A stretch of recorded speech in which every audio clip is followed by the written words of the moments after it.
د روزګان په یوې لرې پرتې ولسوالۍ چهارچنو کې د روزګان د اطلاعات کلتور ریاست لخوا څخه د پردیو د فکري اشغال د مخنیوي او یووالي ته د عامو وګړو د هڅونې په هدف یوه لویه غونډه وسول.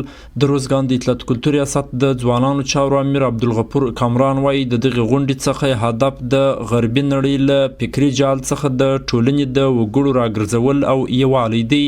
وایي یاد ریاست پلان لري چې د کفري نړۍ د فکري جګړې پر وړاندې کلکه مبارزه وکړي.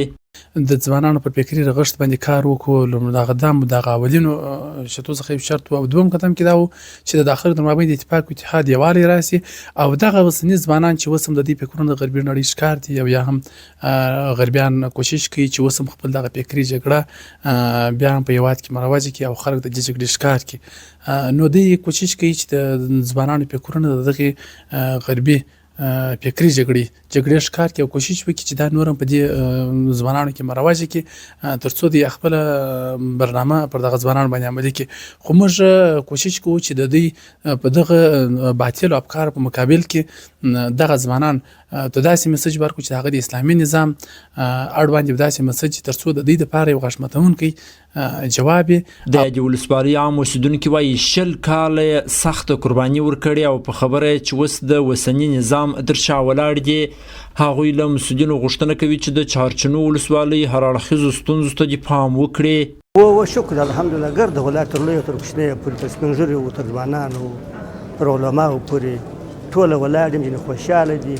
هر ځای ته چې ځي ته تلای شي خپل سفر کولی شي. نو پخوا ډېر تکالیف و شکر الحمدلله بیخي احسان د الله دی. زما سپین ږیري زما عالم زما طالب دا ټوله بې عزته وو. نن الحمدلله د الله نه راضي یم چې داسې مقام نن زموږ ستاسو په سر باندې چې هر د لاس په نامه ولاړ که عالم دي که سپین ږیري دي اوس چې که هلته رادت ته راغله ولس ته راپاتې شول. دیني عالمان وایي د امریکا په مشرۍ کفري نړۍ په فزیکي جګړه کې ماته خوړلې ده. اوس هڅه کوي افغانستان کې د اوسني نظام پر وړاندې فکري جګړه ترسره کړي. هغوی غوښتنه کوي چې ولس حکومت د دغه ډول مغرضو کړیو مخه په کلکه ونیسي. حق دی چې معنا درته به یو د ده نفقه ور برابروي. د هغه رقم د پلار د زوی په پلار حق دا هم دی چې ده ته به روحاني تربیه ورکوي، روحاني روزنه به ورکوي، روحاني پناه دغه به ورکوي. مثلا فکري روزنه به ورکوي. مثلا دا فکري روزنه په چا سره کېږي؟ دا په مدارس سره کېږي، دا په مکاتبو سره کېږي. نو دا ګور د آیت کریمه چې ما درته وویل چې په تعلیم او تربیې سره سړی خپل ځان د وره ساتلی شي او خپل احد د وره ساتلی شي. دا په داسې حال کې ده چې تر دې مخکې د روزګان د اطلاعات کلتور ریاست د یاد ولایت په نورو سیمو کې هم دغه ډول غونډې ترسره کړې وې.